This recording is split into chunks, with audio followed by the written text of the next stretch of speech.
Salut, c'est Cyril de Web de Fou, j'espère que tu vas bien. Aujourd'hui on se retrouve pour un nouveau podcast pour voir ensemble comment tes concurrents peuvent détruire ta liste email. Je vais t'expliquer dans ce podcast des choses qui sont extrêmement importantes pour ton business, je vais t'expliquer comment ton concurrent peut tuer ton business, mais comment toi aussi tu peux tuer le sien. Et je vais t'expliquer ça pour une raison simple, il va falloir que tu comprennes comment t'en protéger. Donc pour se protéger de quelque chose, il faut comprendre comment ça te détruit. Je t'explique tout ça après. Avant ça, tu connais le truc, tu cliques sur le bouton s'abonner, tu vas dans la description, il y a un lien. Ça s'appelle rejoindre mes contacts privés, tu cliques dessus, tu mets ton email et tous les matins, tu reçois un podcast à forte valeur ajoutée avec des informations qui vont changer ta vie et ton business, crois-moi. Ok ? Allez, on y va. On va commencer tout de suite par quelque chose de très violent, c'est si tu sais cleaner ta base de données, tu sais ce qui va pas. Je m'explique pourquoi c'est violent. À partir du moment où tu sais toi-même nettoyer ta base de données, tu es capable d'avoir toutes ces informations, je t'ai fait un podcast hier sur le sujet, où tu sais que ces informations, tu vas pouvoir les travailler différemment, ok ? Mais maintenant, je vais te donner un autre aperçu, parce que peut-être qu'hier, tu l'as peut-être pas bien compris dans le podcast, et tu vas voir pourquoi à chaque fois, c'est des choses qui découlent sur d'autres choses, Pourquoi tous les systèmes, en fait, finalement, de processus, de méthodes, d'email, sont comme des grosses poupées russes. Je m'explique. Si tu as une base qui a, je sais pas, mais même 100 emails, tu te rends compte qu'il y a 20 emails que tu dois nettoyer. Donc tu as 20 emails que tu as virés parce que je sais pas, c'est des emails de personnes qui se plaignent, imaginons. Des personnes qui se plaignent de je sais pas, j'ai jamais été inscrit ici. Moi ça m'est déjà arrivé, mais notamment sur Web de Fou aussi, tu as des gens qui inscrivent un autre email, tu vois. Moi qu'est-ce qui m'empêche par exemple de prendre tes emails et de les inscrire sur un site pour te faire spammer, tu vois. Je vois pas pourquoi je ferais ça, mais sur le principe tu vois l'idée. Donc il y en a qui s'amusent un peu à ça. Alors moi je les vois vite ces gens-là, si tu vois, c'est pas gênant, ça se voit très très vite dans le comportement, on a plein de process là-dessus, mais si je te dis ça, c'est pour t'expliquer que si imaginons tu isoles ces emails là, qu'est-ce que tu vas pouvoir faire ? Tu vas pouvoir également les inscrire chez ton concurrent. Je m'explique. Si tu as, qu'est-ce qui empêche d'aller inscrire chez ton concurrent des emails d'avocats ? Tu vois ce que je veux dire ?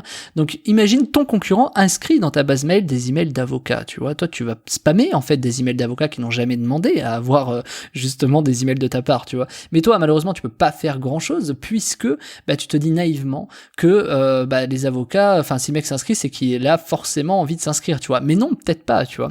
Ça rejoint un peu les personnes qui mettent des faux emails, sauf que plutôt que de mettre des faux emails, les mecs ils mettent maintenant, et c'est intelligent entre guillemets, enfin c'est intelligent, c'est carrément malveillant, mais je veux dire c'est mieux que mettre des faux emails, ils mettent maintenant des emails par exemple, moi c'était un truc qu'on avait vu il y a 7 ans, ils mettent des emails @CNIL, tu vois, je sais pas, tu mets des trucs genre administration@CNIL.fr, service support tu vois, tu peux mettre plein de choses, tu peux imaginer plein de trucs comme ça, et je te dis ça pour une raison simple, c'est parce que quand tu te rends compte que tu as des emails à force de faire de l'emailing, à force d'avoir des bases de données, si tu recrutes des emails, si tu recrutes des leads, si peu importe ce que tu fais, à force tu peux te rendre compte que tout ça peut te desservir parce que tu as des gens qui inscrivent malgré toi dans ta base de données des emails complètement pourris.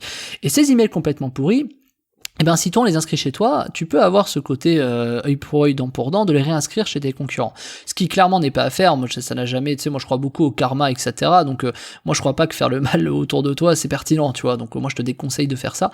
Mais par contre, ce que je veux t'expliquer, c'est de comprendre qu'il y en a qui le font quand même, tu vois, ça veut pas dire que toi tu vas le faire, surtout pas s'il te plaît, mais il y en a qui le font. Et ces gens-là, en général ils durent pas bien longtemps, parce que le fait de raisonner comme ça, c'est juste faire chier les gens, donc à un moment donné, si tu veux, ils font ça dans beaucoup de choses, et à un moment donné ils se font taper dessus, c'est évident, mais voilà, donc pour te dire que quand tu comprends ce système, tu te dis, ok, comment est-ce que je peux faire pour m'en protéger, tu vois, c'est un peu comme les gens qui fabriquent des virus, tu vois, est-ce que les gens qui fabriquent des virus, ils veulent faire chier les gens, tu vois, je sais pas, des fois c'est des prouesses techniques, des fois ils veulent gagner de l'argent, des fois, tu vois, personne, je pense, fondamentalement, a vraiment envie de sortir un virus pour faire chier Madame Ginette dans son canapé, tu vois, j'y crois pas trop. Maintenant, il y en a qui veulent tuer leurs concurrents, il y en a qui payent des sommes astronomiques pour développer des choses, pour tuer leurs concurrents. Nous, on nous a déjà demandé des choses, tu serais choqué de ce qu'on nous a demandé, tu vois, et ça va même plus loin que ça, tu vois, c'est sur des choses que tu imagines même pas, même je peux pas dire des trucs, voilà, mais il y a des endroits où tu te soupçonnes même pas, où t'as des gens qui demandent des choses qui sont complètement folles.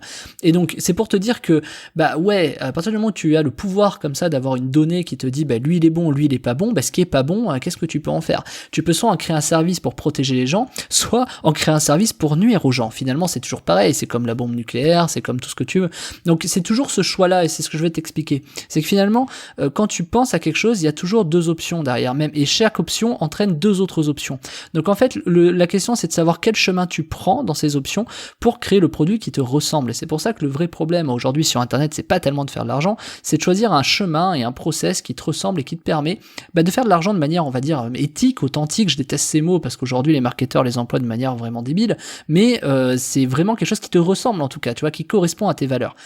Et maintenant, correspondre à tes valeurs, ça veut pas dire que des fois, tu dois pas aller comprendre les valeurs des autres. Moi, j'adore, tu vois, me dire, j'aimerais bien comprendre comment fonctionnent, par exemple, les mecs qui essaient de me tuer, juste pour comprendre quel est leur raisonnement, pour moi, anticiper ce qu'ils vont faire. C'est même plus traiter le problème, mettre un pansement sur le problème qu'ils créent, mais anticiper le fait de ne même pas avoir de blessure et que ça te touche pas. Tu vas avoir une armure, en fait. Et pour construire une armure, tu dois forcément comprendre le problème.